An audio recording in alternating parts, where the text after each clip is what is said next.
Hey everybody, what is going on? I am Maximus Rex and this is Big Baby Reviews. Today's Dale KEOWN date is Wednesday, so we're looking at the next issue of his Incredible Hulk run from the early 1990s. This is issue 391, cover dated March 1992. We're going to start off by talking about the crossover aspect of this, War and Pieces, part 2 of 3. So Peter David writes both X Factor and the Hulk this time. Makes sense. Easy kind of transition and continuity wise won't cause any problems for him to have this kind of crossover event here.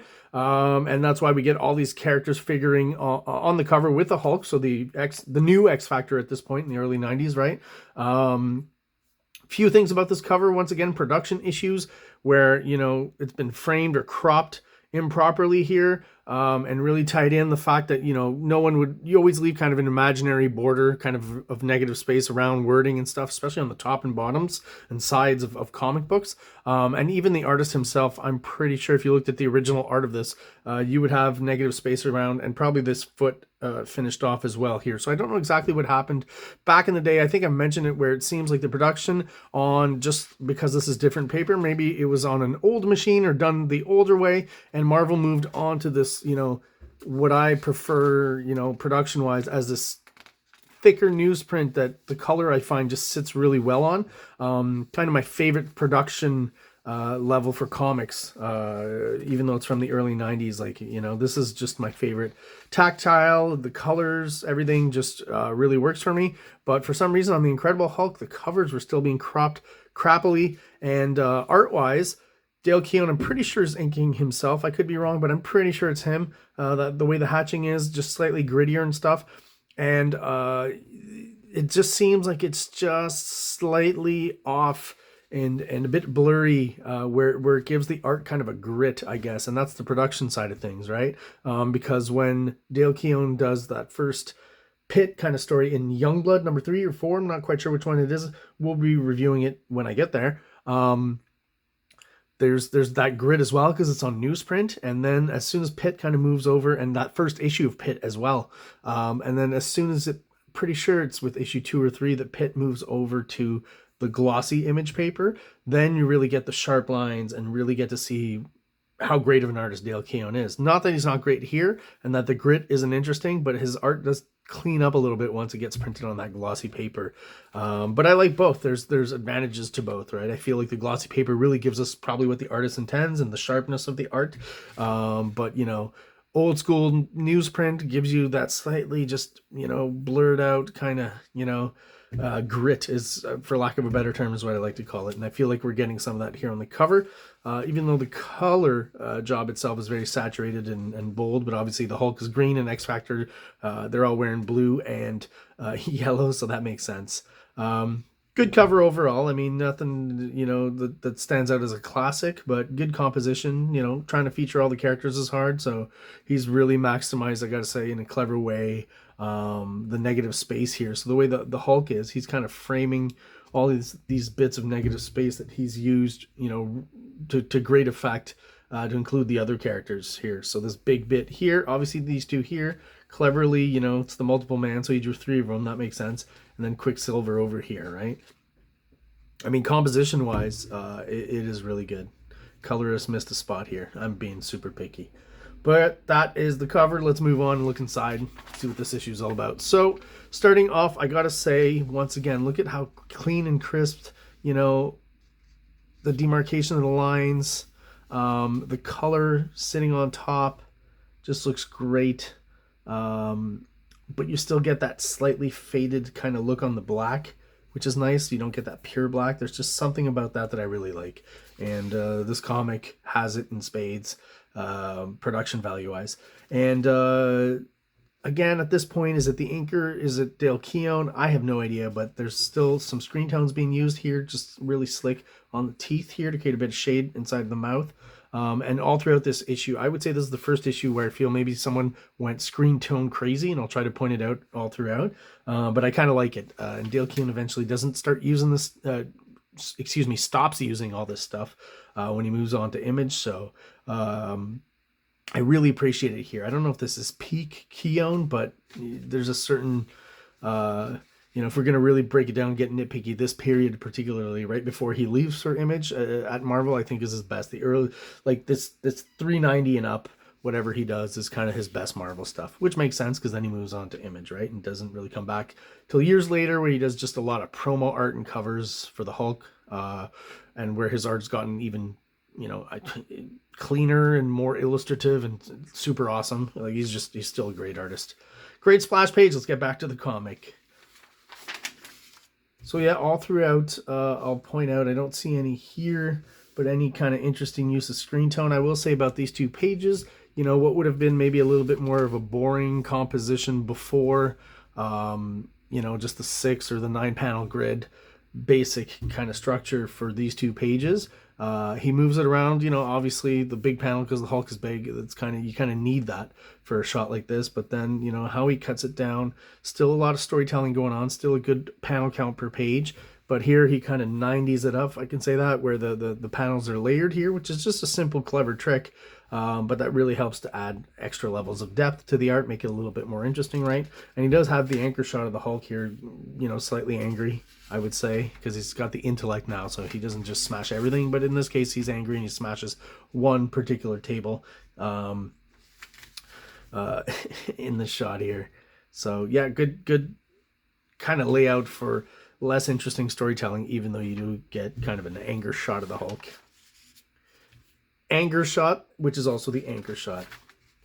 Some more kind of storytelling bits moving on with Pantheon. These guys, I've told you how much I'm not interested in them. Want to talk about this page just because once again, the fairly kind of, generic layout, but that he kind of does something interesting here. Past issues I've talked about stuff where he's tried stuff like this that doesn't seem to work for me. But here, the way it goes is, I'm pretty sure, some great establishing shots, right, from really far away and then a little closer. So, the area where they are, and then, the specific building in the inside where they are. Great transition. And then here, you're supposed to go down here and here, I guess. That's how I assume it's supposed to go.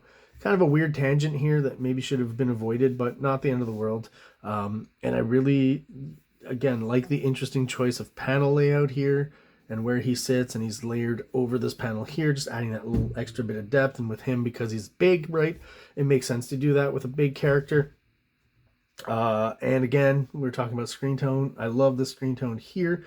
It's probably really small and maybe the camera would not pick this up, but like when you look really close, I'm wondering if those are either kind of like diamond stud shapes that are really tiny, or tiny X's, and that's basically what the screen tone is composed of. That's kind of what I can see when I look up real close.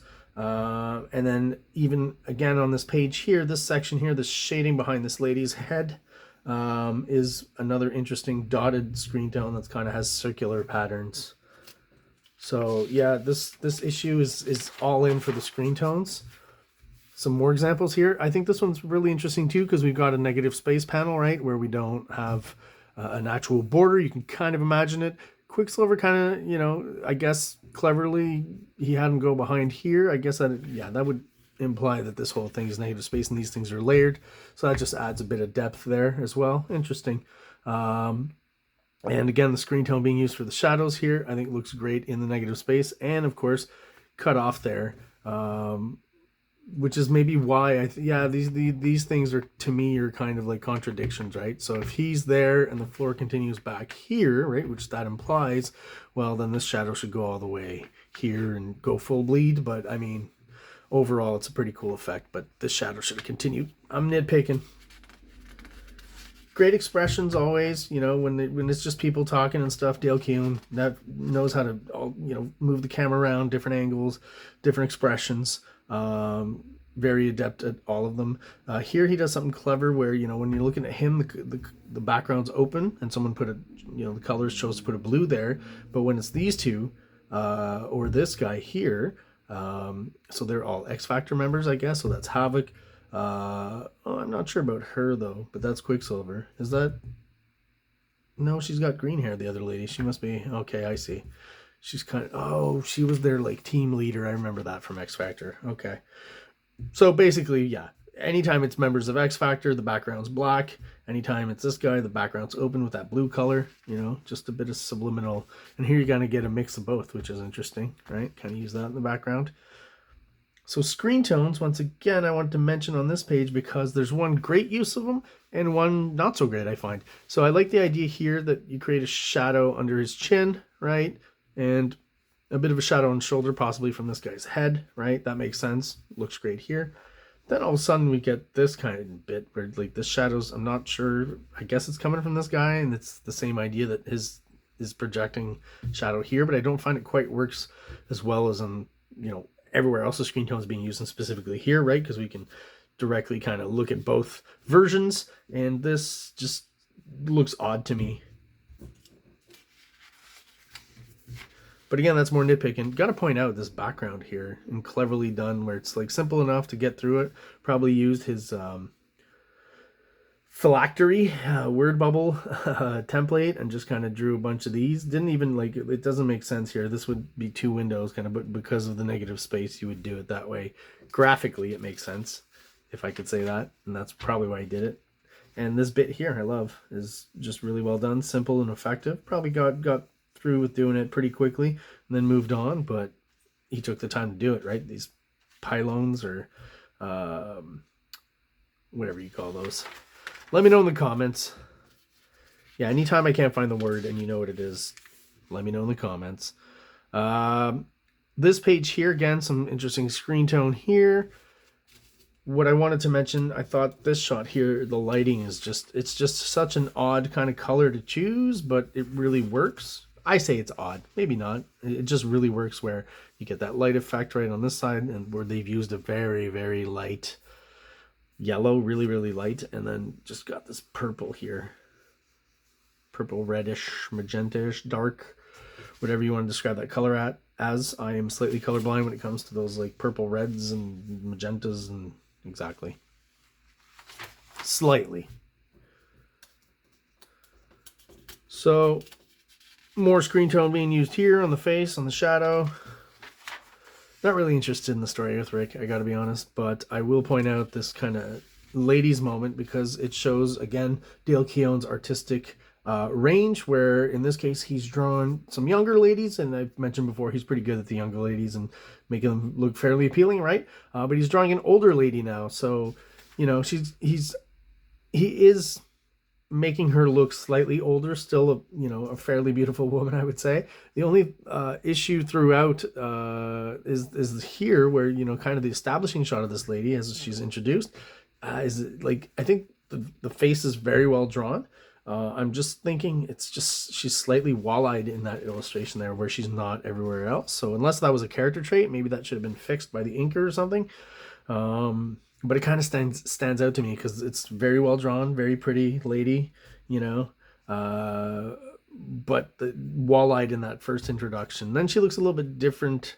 I mean, fine here, Dale Keown-esque here. She's maybe because it's such a far back shot, the inker takes over a little bit more, or his style's a little stronger. I feel like it's kind of happening here as well. Maybe as we're moving towards the end of the issue again, Dale Keown's on a deadline. Got some more screen tone here under these cannons. We've got the parallel line screen tone he's been using a lot. Playboy magazine actually in there. Today you would have to be careful for copyright infringement. I don't even know if Playboy actually exists anymore. So maybe you can do it and mention it in a comic without getting sued. But back in the 90s, it was still kind of the far west. You didn't have to blur out, you know, t-shirts and videos and stuff, which is an issue today, you know. It's kind of annoying when you watch stuff and someone's got like a blurred out t-shirt. It's, yeah, for those kinds of reasons, one of my pet peeves. Yeah. So we got a cool shot of the Hulk here. I feel like this was used somewhere else in like a publicity, or was painted over by some other artist, maybe in a card set or something. I know I've seen this before, right? This is like pretty good for 90s Hulk promo art for sure. This feels like a special attention was given to this panel by the inker. Interesting sequence though. It gets really the build-up is pretty good here. The storytelling, right? Again, good number of panels, and as we move closer to the action, the panels get bigger. There's less panels, and as you turn the page here, you get a cool shot of the Hulk. Just, you know, obviously we know how the Hulk works. Everything bounces right off of him. And this whole action sequence is just, I just think is really well done. You've got drones like 30 years ago, right? Basically. Or, you know, are there pilots in there? Maybe. I'm not quite sure. They look cool though. Good shot of the Hulk here. And notice how, you know, the fragmenting of the panels here. Everything's off kilter, a little bit off angle, making the action more intense. Horizon line is almost never kind of, you know, just kind of straight to the page. There's always at an angle. Everything's a little bit off kilter. And here, just let's, what a great, just again, establishing shot of these guys coming out, Pantheon and their vehicles and that whole force. And, you know, it's got kind of a Star Wars kind of vibe, I think, to it. But like, you know, just well laid out. Just a great panel there, kind of more of a classic illustration kind of level panel, not a 90s comic panel, but very good. Some more, why do I keep forgetting the word? Screen tone. Some more screen tone here. All throughout this issue. You got it on the Hulk here when he gets hit. This is more of a dotted pattern once again. Just going through, you know, the gamut here. These little X's, circles, parallel lines, quite a variety. And of course, X Factor shows up. And of course, because it's a Marvel comic, Hulk and X Factor are going to fight. And that's what you got here. Again, Dale KEOWN all the way throughout, still throwing in those angled panels, right? Cutting it in interesting ways here. This one's a little weird, maybe. That's negative space and then cutting it off there. So sometimes there's some weird choices here. The overlap, I'm not sure works that well. This whole panel here with her popping out, I think it's fine. I think this panel here is a little confusing. I mean, you get what's going on, but the fact that this hand is kind of cut off here, I don't think works. Should have gone out in the bleed. Or reframe it a little tighter. That's an interesting panel. Right? This stuff getting wrapped around his head. So, yeah, Polaris, she's got kind of Magneto powers, right? And again, some more interesting use of screen tones down here on the create the shadows here. Once again, that circular dot pattern. This really is an issue that's heavy with screen tones, and I think it looks great. Some great angles that he's choosing too. This is hard to draw stuff, right? Characters and in you know, either looking down or looking up at them, always a little harder, right? You artists out there. I just thought this looked interesting. I'll just talk about this. A wild and wacky band of superheroes on their way to save the day. Defenders of Dynatron City.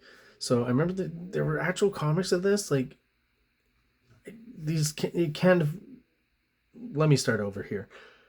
If this is the level of art that was within the actual comic book, I'd like to find these. I doubt it. This is probably what the covers looked like. And also, there was a cartoon, right, of this, if I'm not mistaken. It certainly seems like it's a cartoon franchise. I should look this up on YouTube, see what pops up. I haven't seen this in years, and it looks kind of interesting. Do I remember this? We're getting some weird, the Bernstein effect. Is that what it's called? Last page, we got some cool graphic representations, though not wholly original, right? Neil Adams was doing this with Havoc back in the day. But Dale KEOWN's definitely done a good job here of you know, using that design to really make a cool panel. The way he does it here is interesting too, right? The way he builds that kind of, you know, electric feeling, I guess, Havoc, of having Havoc use his powers around people when he's powering up to use them, you know? And I guess with basically we end the issue with a huge explosion of Havoc letting loose on the Hulk. So we're going to find out next issue whether or not he survived. Spoilers, I'm pretty sure he survived because we got another issue. So there you go, guys. That was the Incredible Hulk 391. Let me know what you think about this issue. If you have any thoughts, questions, comments, let me know in the comments below. If you have any tidbits about this issue or the artist involved, let me know as well. If you are subscribed and you're still watching videos and you've stuck around, thank you so much. I really appreciate it. Those of you out there who are watching the videos but are not subscribed, if you could do so, please. It takes just but a second for you guys, and it really helps the channel out, helps get our name out there a little bit to a wider range of people who hopefully are interested in the same kind of stuff that we are. So Thank you guys so much for watching. I really appreciate it. And everyone out there have an awesome day. King Comics presents Big Baby, Volume 1, Issues 1 to 13, 204 pages of story and art. King Comics also presents Star Crasher one-shot, 32 pages, cosmic sci-fi surrealist adventure. You can find these fine comics at kingcomics.ca, at MaximusRex13 on Instagram, or on Facebook, MaxRex or Big Baby. Like!